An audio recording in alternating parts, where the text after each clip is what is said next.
Hello, this is Dr. Ramon Luzarraga with the first video of the second book that you're reading for business ethics, Joseph Desjardins' Introduction to Business Ethics.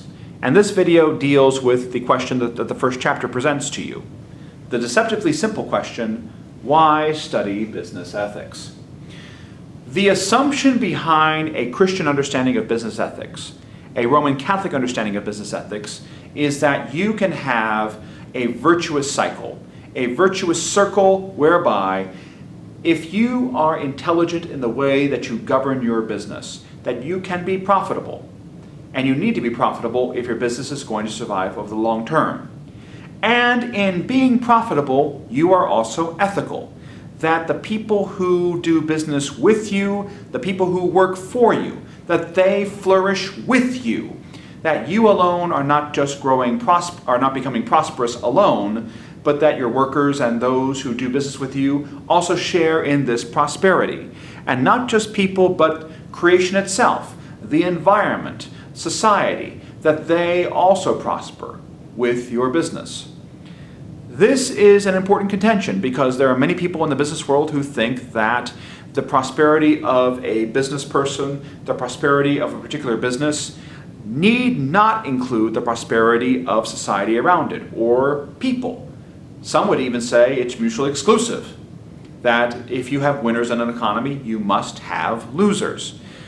Now, Christians, of course, reject this false choice.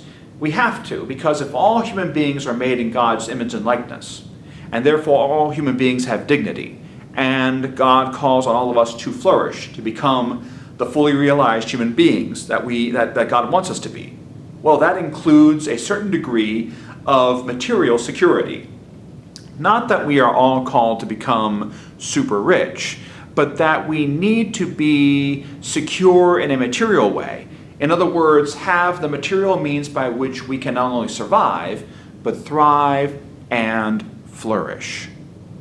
So we have this balancing act going on. We want to have businesses prosper, because without it, there's no business.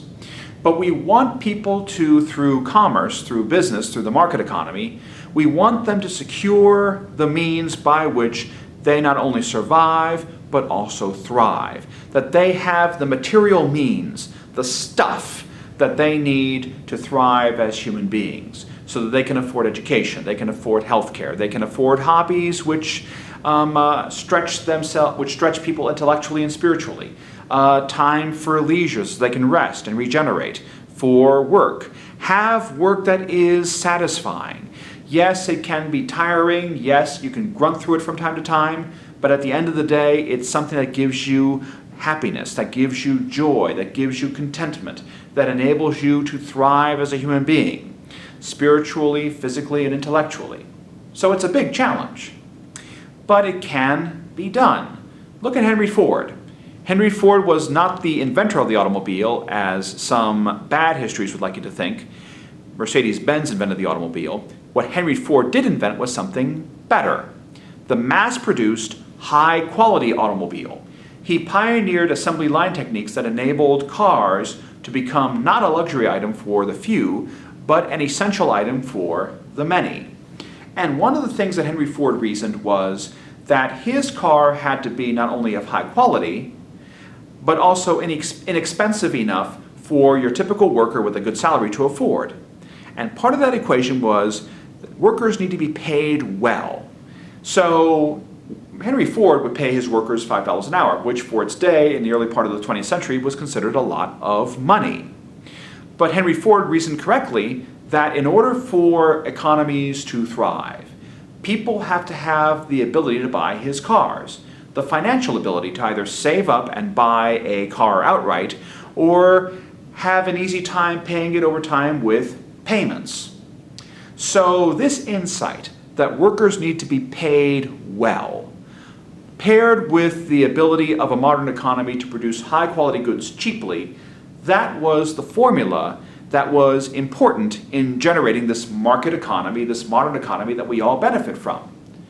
I mean, all of us want to make a good enough wage so we can afford durable goods at a fair price and an expensive price, such as this movie camera that's filming these video lectures for me. Easier said than done. because we have this balancing act going on, right? If I am a manufacturer of an item, I need to keep costs down. Keep costs down so that the items that I make are affordable to people like you and me. So where do I control costs? One place that costs can be controlled is labor. But the problem is if I control labor costs too much, if I cut their salaries too much, then I wind up with a market where people cannot afford to buy my stuff. On the other hand, if I pay my workers too much, if I let that cost go up, the cost of manufacturing of a good may go up too high where workers cannot pay for the item. So we have this balancing act. On the one hand, we need to pay workers well enough so that they can thrive, so they can, among other things, buy goods and services of good quality. And we have to balance that with creating goods and services that are of high quality but of reasonable cost so that people can pay for them. And these needs can clash. These needs can clash. And business ethics addresses this balancing act. It's not just workers' wages and salaries and benefits, it's also the environment. We take raw materials from the environment to make things such as, again, this camera that is filming my lecture. This whiteboard is made of composite materials that come from minerals of the earth. The wool that made my sport coat. All of these things come from the earth, and there's only one planet. So maintaining the environment is important, because if we lose the planet, we lose the market because we have no place to live. And if we lose raw materials, well, that's a market failure right there because we have nothing to make stuff with. So how do we balance the resources that we have with the fact that we need to make stuff for an economy to move forward? That's a balancing act that business ethics also addresses. We live in a global economy, and that global economy says, this is David Ricardo's theory of comparative advantage, that certain peoples and certain countries have an advantage in the making of a certain good or a certain service, and that has an advantage over other countries. And this global competition has become more acute. We've had a global economy for about 500 years now, and the only difference now is that it's become more tightly integrated. It's become more accelerated. So as we address the global economy and who can make which items more efficiently, well, this is a question for business ethics because economies are creative and destructive. Economies destroy jobs and destroy industries and recreate them. The assumption behind this creative destruction, which is what we tolerate as a people, is that when jobs get destroyed, new jobs arise to replace them. That when when old industries are destroyed, new industries arise and replace them. And this creative destruction could mean the destruction of an industry and a complete replacement by a new one. So horses and buggies make ways for cars.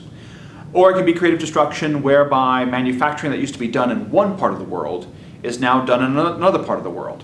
We don't do much textile manufacturing anymore in the United States. That has become something done by developing nations because they can do it more cheaply with the same quality. But lives get disrupted by this creative destruction. So business ethics asks about this human equation. How can we treat human beings justly and help manage this creative destruction so that their lives are minimally disrupted and they can remain contributing members to an economy? Those are big questions which we're going to be exploring. So enjoy your reading, and we'll tackle this next class.